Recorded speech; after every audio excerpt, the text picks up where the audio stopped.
When Jesus was carrying the cross, was it for fun? He was going to be nailed on it.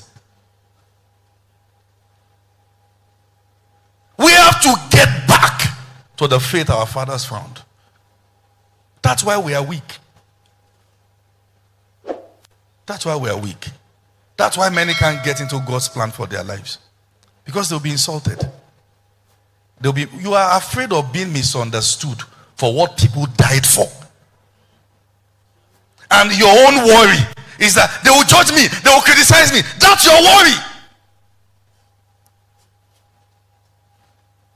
In School of Missions, we're shown picture of a man that was preaching the gospel in one of these Arab countries, and he was stabbed in 120 places, and they all left the knives. 120 places. Let me tell you something. Let me take you back to church history in Nigeria. Thank God for the revivals in the West. But the most serious one actually took place in the North. They were revivals by the nameless and the faceless, who were entering into the creeks in Jos, in Kaduna, in all those creeks. They were raising missionaries. That's where it was a move. You see ministries like Equa. They are not standing on the air. Men died for them. I schooled in an Equa school. I used to see missionaries. They'll go, they'll be singing songs and dancing and clapping.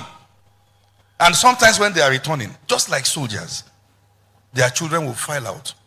And there are times that amongst the crowd coming, they will have about 4 coffins. You don't know whether your husband would have been killed. The same way soldiers will go to war and they return with flowers and their clothes. Or same way they went to mission fields and they came back, some of them with their clothes. They bore testimony of the cross. We must get back to the point where we are willing to die. You cannot live for what you are not willing to die for.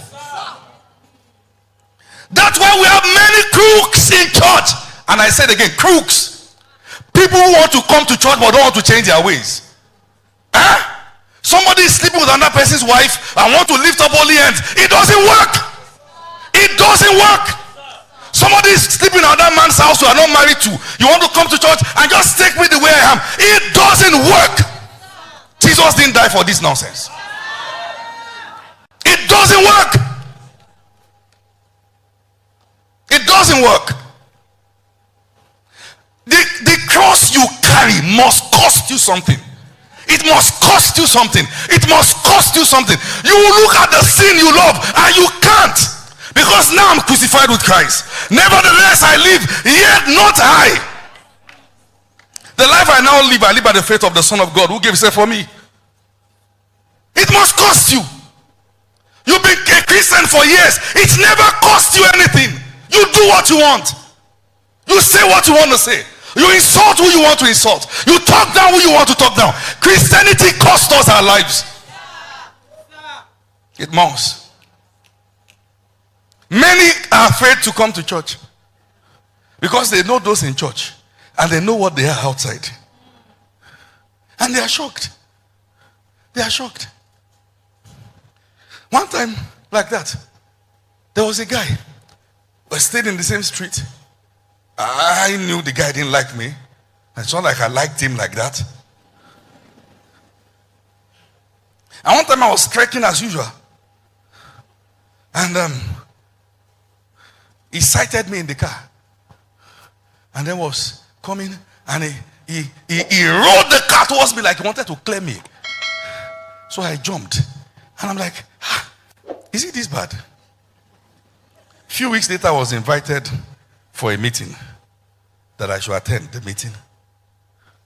And I got to the meeting, sat down in the crowd, and I saw the pastor came out with the pastor's protocol. And it was the lead pastor's protocol. I said, I'm not going to be here. You can't preach the good news if your life is a bad news. You can't. You can't be a Christian and do everything you want to do. You can't. We must bring back the culture of dying, sacrificing, and losing for the sake of the cross. There will be things you can get done in a bad way. Huh?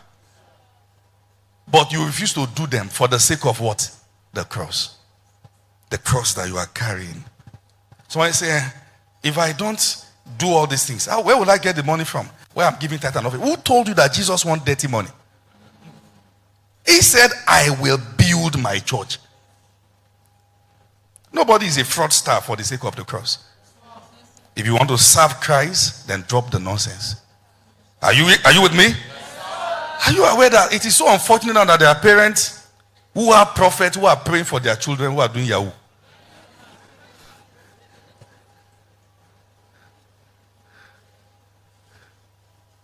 Huh? Somebody is seated in church and the fellow still has something that one alike Afa say should be leaked. And we shout Jesus and go back home and leak that one. What brand of Christianity have we received? Is it that the blood that saved us was diluted? What brand? When those who went and received it, they were ready to die.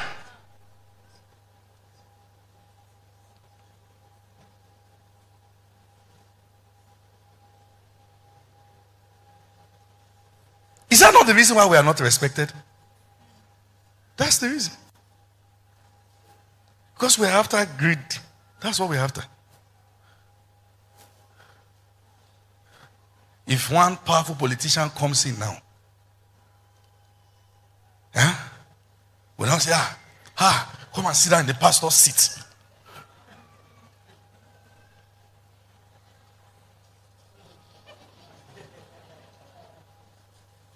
Oh, let me just leave it.